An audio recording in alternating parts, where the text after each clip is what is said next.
Chapter 1, 1448, Deeper Levels of the Earth Abyss. After about 5 minutes, the crimson light radiating from the bead suddenly receded, and the voice of an elderly woman sounded from within. "What is it, Dishui? Don't you know I'm doing something very important right now?" The owner of the voice seemed to be quite displeased that she'd been contacted at a time like this. It's been several decades since we last talked. Are you so busy that you don't even have time to chat with an old friend? The red-robed being chuckled. "Quit the chit-chat and tell me what you want. Otherwise, don't blame me for cutting off the transmission." The elderly woman's patience was quickly on the wane. Hey, last time what we decided on was for Mu Qing to conduct the sacrificial ceremony, Liu Zhu to gather yin soul energy, while I'm responsible for refining a large number of puppets. As for you, you were assigned the duty of nurturing the 8,000 yin armor profound ghosts, which are the most important elements of our plan. How are you going with that? The red-robed being asked, paying no heed to the impatience in the woman's voice. Why are you asking a question that you already know the answer to? I don't even know how many spies you've planted among my subordinates.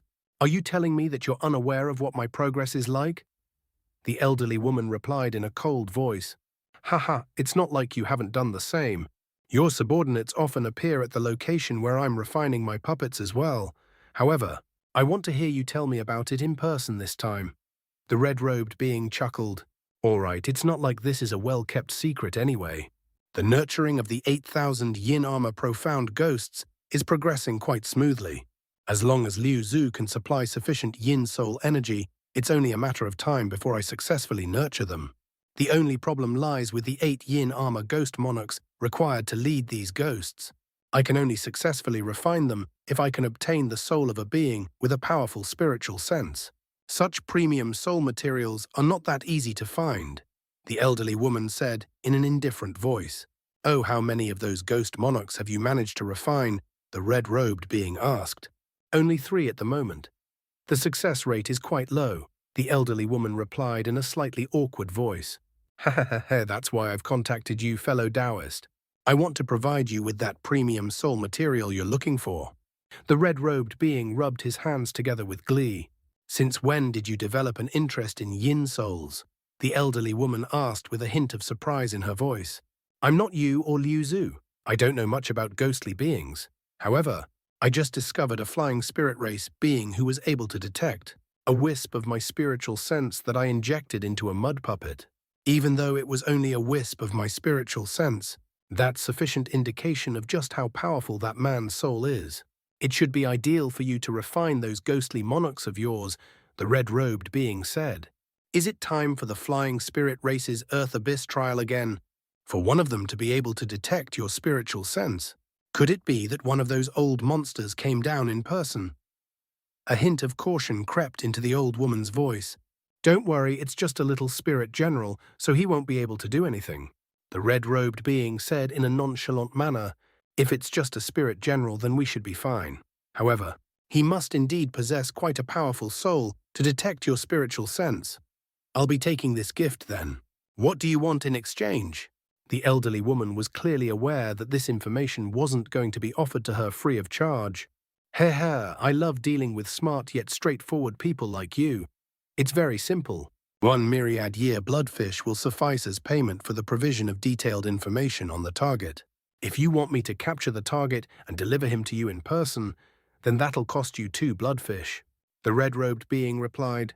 Do you think myriad-year bloodfish grow on trees? There's no way that 1 yin soul can be worth 2 of them.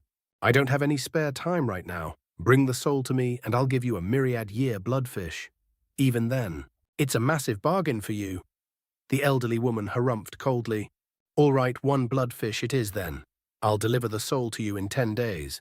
The red-robed being immediately agreed, clearly also of the opinion that this deal was quite a bargain for him. By the way, what do Mu Qing and Liu Zhu suggest we do with the holy disciples of the flying spirit race? Should we kill all of them or allow them to scurry around on the first 3 levels like always? They're not going to impede our plan, are they? The old woman suddenly asked. We're at quite a critical juncture at the moment, so we can't attract the attention of the flying spirit race.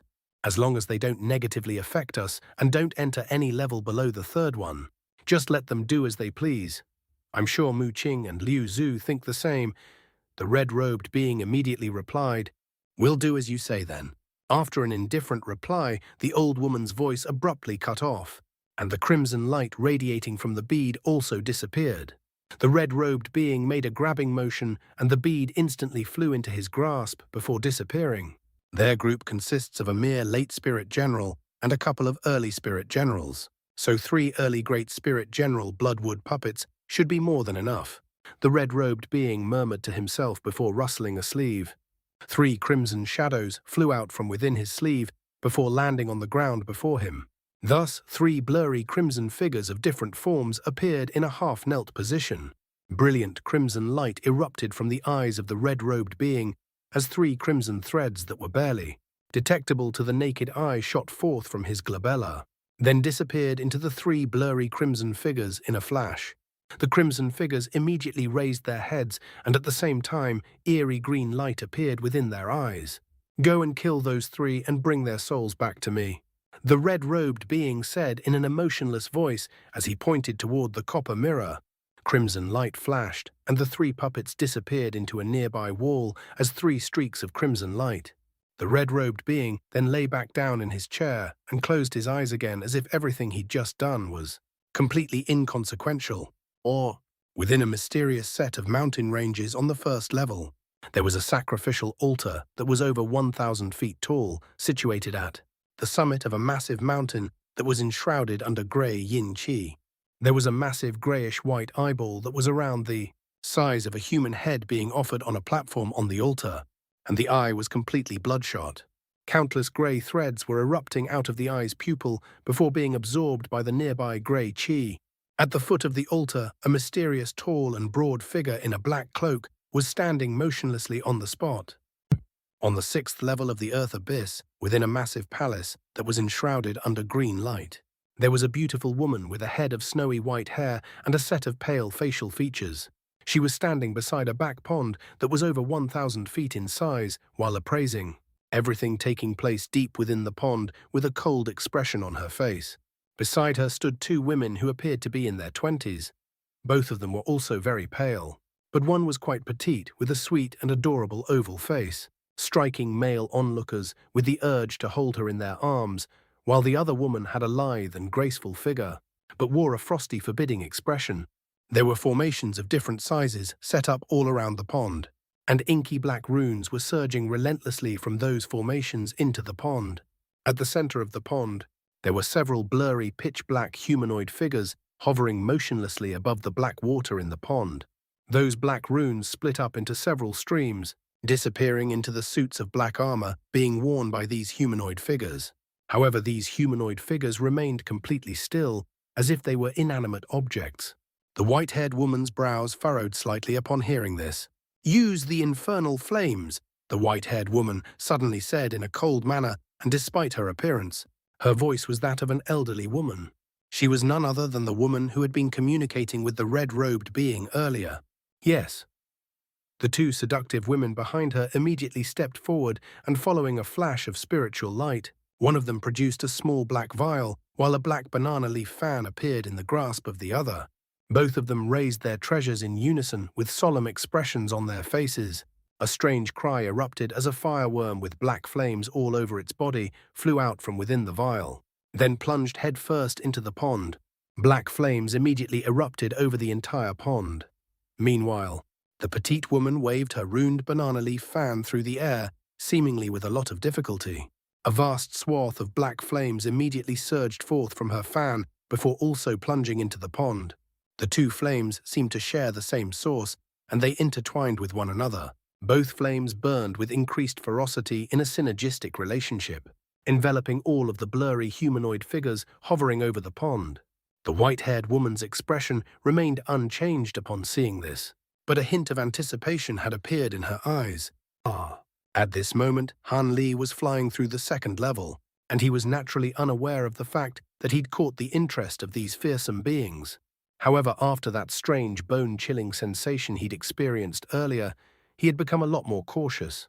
Even as he flew rapidly through the air with Lei Lan and Bai Bi in tow, He was activating his spirit eyes at regular intervals to survey his surroundings, even if doing so required additional magic power expenditure. As a result, Han Li was able to discover some low-grade and mid-grade demon beasts in advance, thereby allowing him to skirt around them to avoid these potentially troublesome beings.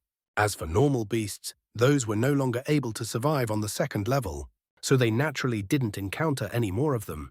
Due to the fact that Lei Lan and Bai Bi had expended a lot of magic power during their descent into the second level, the three of them weren't able to fly very quickly. Both of the holy disciples were holding spirit stones in their hands to absorb the spiritual qi within in order to recover as quickly as possible.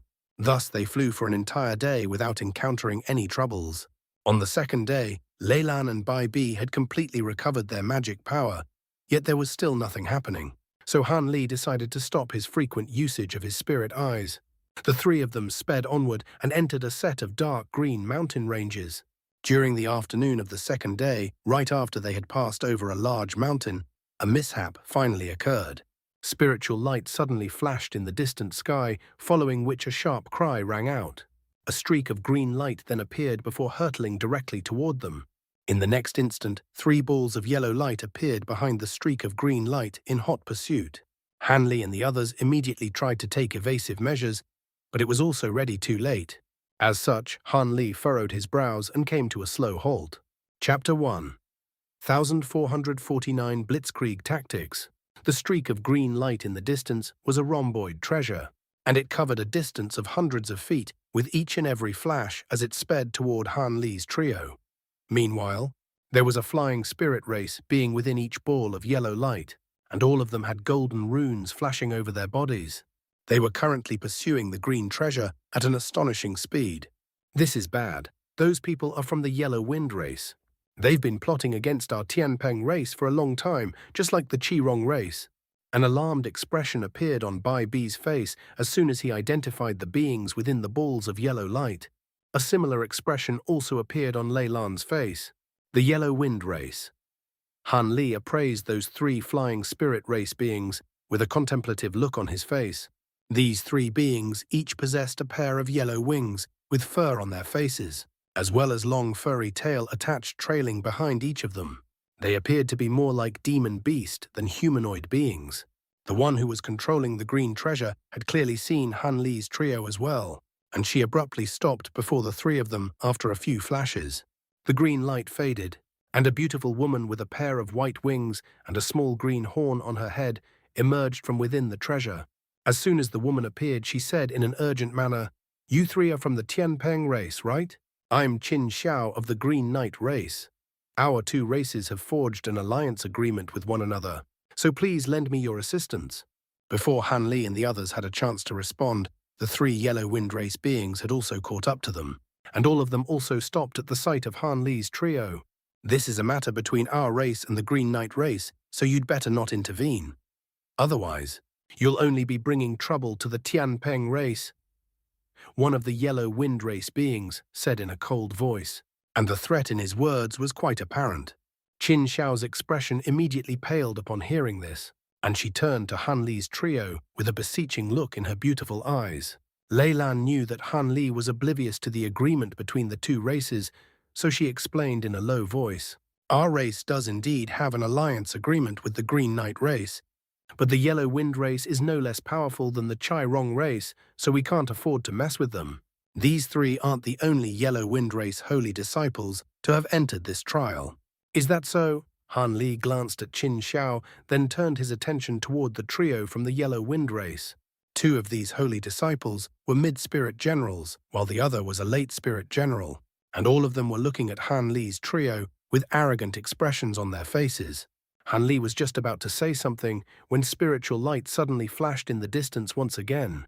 A massive wooden bird that was over 100 feet long appeared in the distant sky, then hurtled toward them with golden light shimmering all over its body.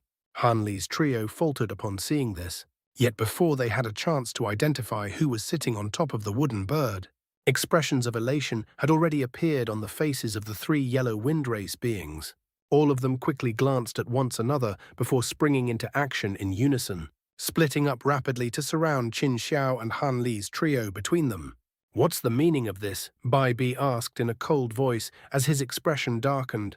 "Ha ha ha, what do you think? We originally intended to let you three go, but there's no need for that now." One of the yellow wind race beings chortled with glee. Han Li's heart stirred as blue light flashed through his eyes. Only then was he able to identify that the beings sitting atop the wooden bird were also from the yellow wind race. There were three of them, two male and one female, and they also consisted of two mid-spirit generals, as well as a late spirit general. It was quite clear that these three had originally intended to only kill Qin Xiao, but with the arrival of reinforcements, they no longer had any qualms and intended to kill Han Li's trio as well. Leilan Baibi and Qin Xiao's expressions also changed drastically as they finally identified the beings on the wooden bird. A series of thoughts flashed rapidly through Han Li's mind before he heaved a faint sigh. "In that case, all of you can die." A loud thunderclap erupted as Han Li disappeared amid an arc of azure and white lightning. Han Li was the Tianpeng race holy disciple with the highest cultivation base, so the late spirit general among the yellow wind beings was naturally focusing most of his attention on him. As such, he was able to immediately react and let loose a loud roar. In the next instant, spatial fluctuations erupted above his head as Han Li emerged within a flash of azure light. He swept an arm through the air, and an inky black palm was thrust toward the yellow wind being from above.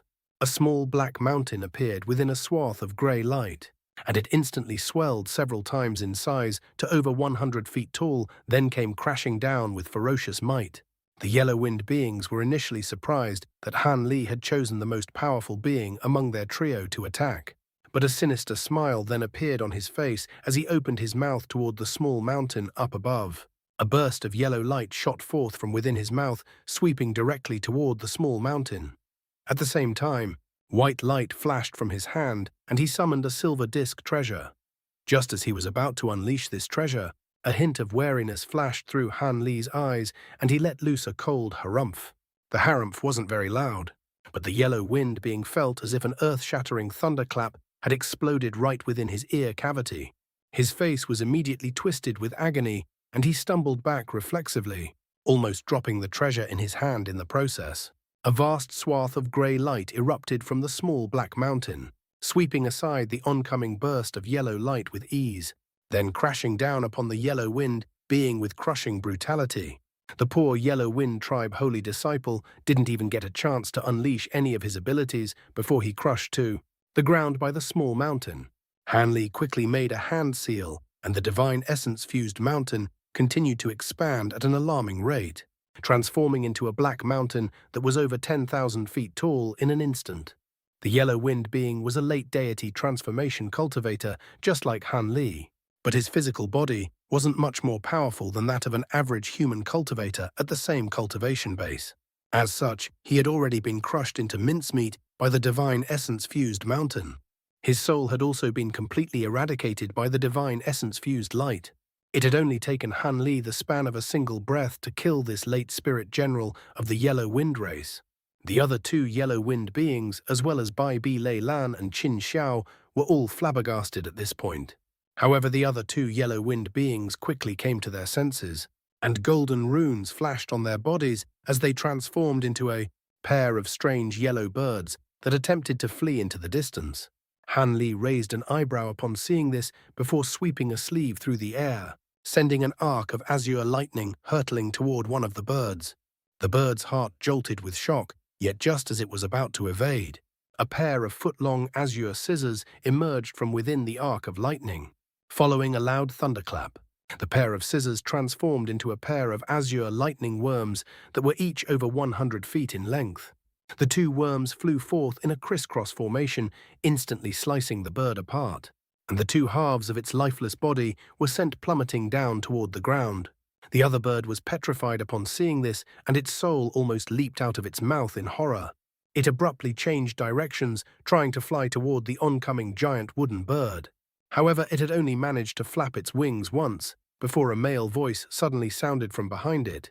"Isn't it a little too late to be thinking about escape now?" Before the voice had even trailed off, a large hand that was as pristine white as jade locked around the bird's neck, sending a bone-chilling sensation surging into its body. Han Li had caught up to the bird, using his thunderstorm wings, and attacked like lightning, locking his hand around the petrified bird's throat. The bird shuddered, but it reacted quite quickly as it flapped its wings, sending countless feathers surging through the air.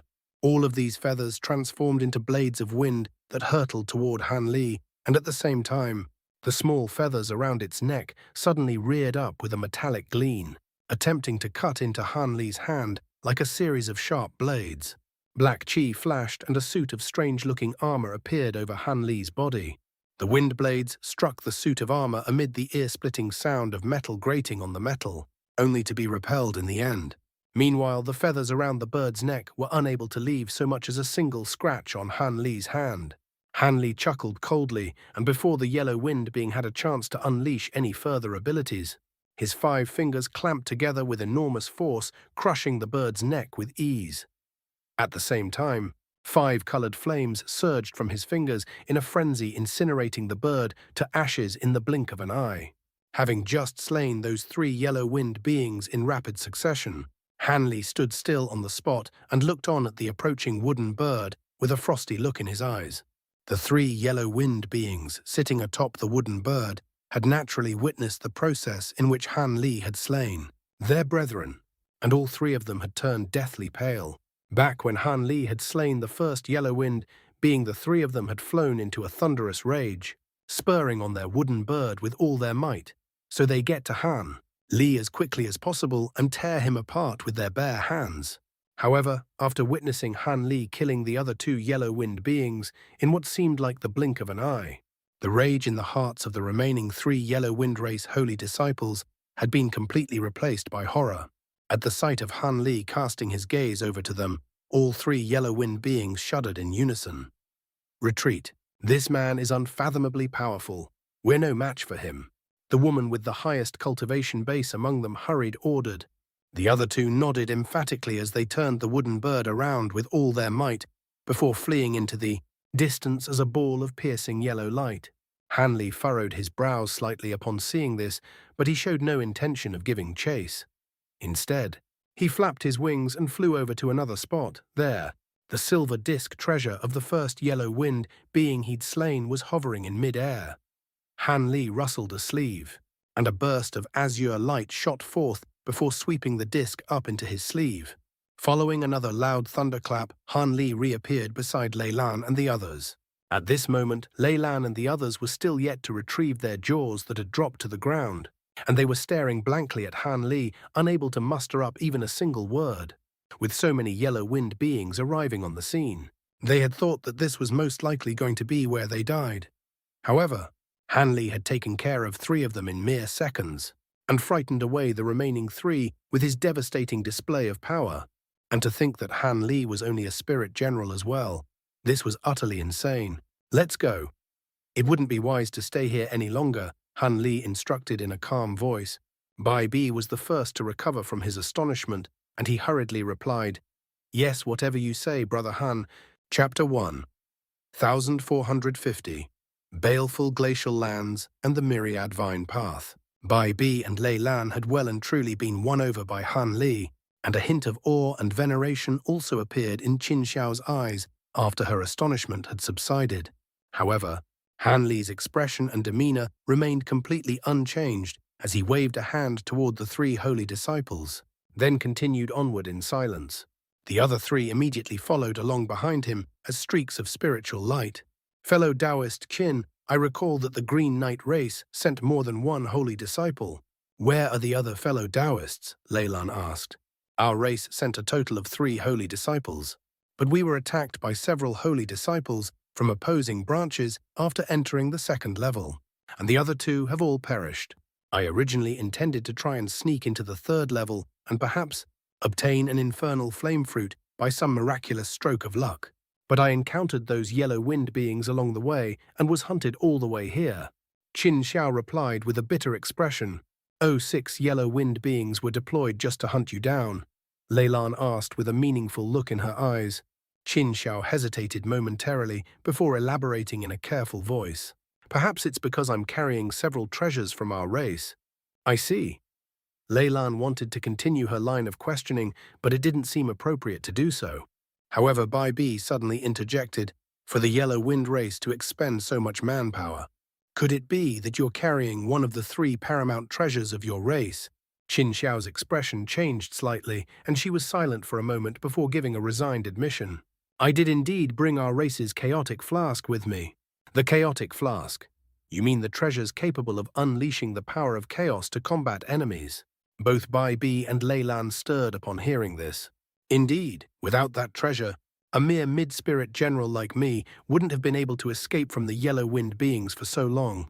Unfortunately, every time I use this flask, it requires the expenditure of several chaotic crystals.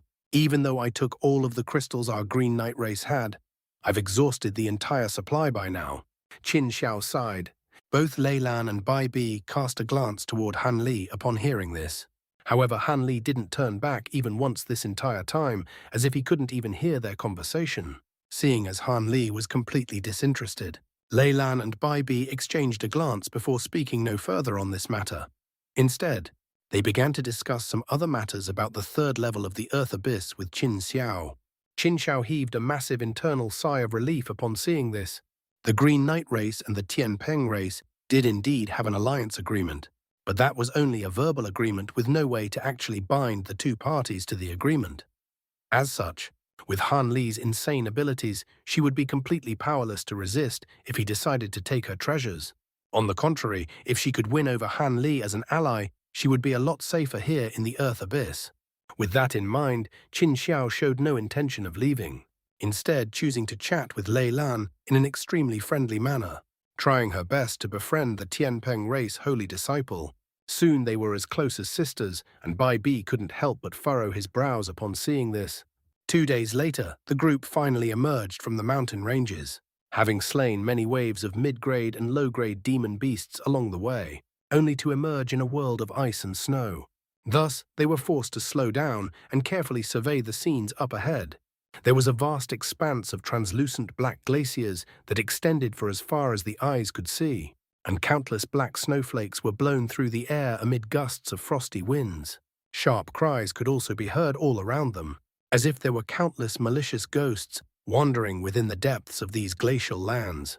From a distance, the land up ahead was completely black and devoid of light, as if it were leading straight into the underworld. This must be the renowned baleful glacial lands of the second level. I've heard that there are many low-grade and mid-grade baleful glacial demons in here, and there are even some people who have occasionally encountered baleful glacial demon monarchs. Han Li murmured to himself, "These are indeed the baleful glacial lands, brother Han." However, most of the demon beasts here have yet to attain intelligence. As for baleful glacial demon monarchs, there have only been rumors about their existence here, and almost no one has actually seen them in person.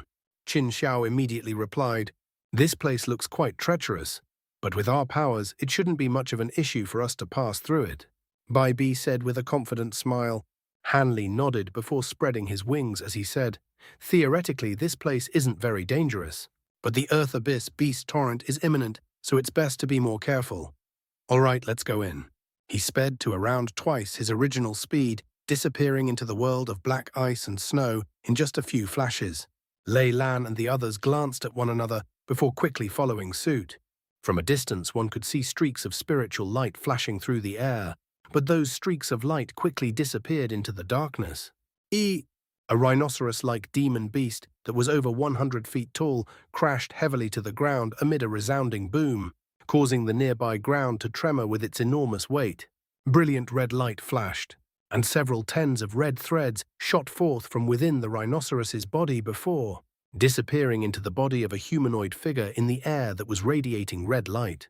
There were a few other winged humanoid figures hovering in the air, and one of them said in a loud voice, "Senior Marshal Brother Ju, your crystal flame threads are becoming more and more powerful. This mid-grade black rhinoceros's skin is harder than that of even some high-grade demon beasts, yet you were still able to slay it with such ease. Surely even Fei Ye of the Nan Long race doesn't possess such abilities." The one who had attacked the demon beast was none other than Zhu Yinzi of the Qirong race. The other people with him were naturally the other holy disciples of the same race. The place that they were situated in was a round base with a radius of thousands of kilometers. They were surrounded by dense black forests, Yet there was a patch of barren land stretching for over 50 kilometers at the center of the basin, and this entire stretch of land was covered in grey, head-sized oval stones. At the very center of this stretch of land was a black hole that was over 1,000 feet in size, leading deeper into the ground. The Qi-Rong beings were situated near this hole, and that black rhinoceros had clearly emerged from the forest nearby before being slain by Zhu Yinzi. After a brief moment of contemplation, Qi-Rongzi said, Stop trying to suck up to me. We've waited here at this entrance for 3 or 4 days already, but we've only killed the holy disciples of another minor branch. The Tianpeng race holy disciples still haven't turned up yet. It looks like they've either gone to one of the 2 other entrances or are still toiling away on the 2nd level. Most of the other holy disciples have most likely entered the 3rd level already. We have to kill these Tianpeng beings, but we can't give up on the infernal flame fruits either. How about this? Qitian Hongsha, you two follow me down to the 3rd level. Everyone else continue to stand guard here. I'll bring back your infernal flame fruits for you. Senior Martial Brother Zhu, the holy disciple, with the Han surname from the Tianpeng race, seems to be quite powerful. Will we be sufficiently equipped to bring them down if we split up? Qi Tian asked with a concerned expression. Zhu Yinzi seemed to have considered this already, and he immediately assured, Haha, don't worry about that. Junior Marshal, Brother Yu's cultivation base isn't inferior to mine by much, and I'll leave our race's falling soul bell with him. This bell attacks in a completely soundless and untraceable manner, and even great spirit generals will be forced into submission if they were to be caught off guard. With Junior Marshal Brother Yu unleashing sneak attacks from the shadows, there's no way anything can go wrong. He then opened his mouth to expel a ball of green light, within which was contained an antiquated little bell that was around an inch tall. He pointed a finger at the bell and it abruptly disappeared, only to reappear above the head of a burly Qi-Rong being in the next instant. Thank you for entrusting me with this treasure, Senior Marshal Brother. I'll be sure to complete my assigned duty. The man with the Yu surname caught the bell expressionlessly, and his voice was oddly sharp, akin to the sound of metal grating on metal. Even though he was a man of few words, Zhu Yinzi seemed to be extremely confident in his abilities. As such, after a brisk nod, Zhu Yinzi waved a hand before entering the black hole with Qi Tian and Hong Sha closely behind him. Listen up. From now on, all of you have to conceal yourselves so you don't betray any signs of our presence here. I'll set up a concealment formation and hide in there. Once our targets arrive, I'll use the falling soul bell to unleash a sneak attack against them. You can all show yourselves after that, the burly man instructed. The man was clearly quite an authoritative figure among the Qi-Rong race holy disciples, and none of them stated any objections as they made hand seals or summoned their concealment treasures. Everyone else disappeared in the blink of an eye while the burly man flew into the black hole. Thus, peace and quiet resumed, and it really was as if no one was present in the area. Elsewhere on the 2nd level, deep within a dense forest, filled with massive dark green trees, there was a massive black and yellow pillar that was visible even from 50 kilometers away, standing atop a tall hill. Upon closer inspection, one would discover that this so-called giant pillar was actually a massive plant with a diameter of around 500 meters. It was as if it had been constructed from countless vines twisted and intertwined together before extending all the way up into the sky.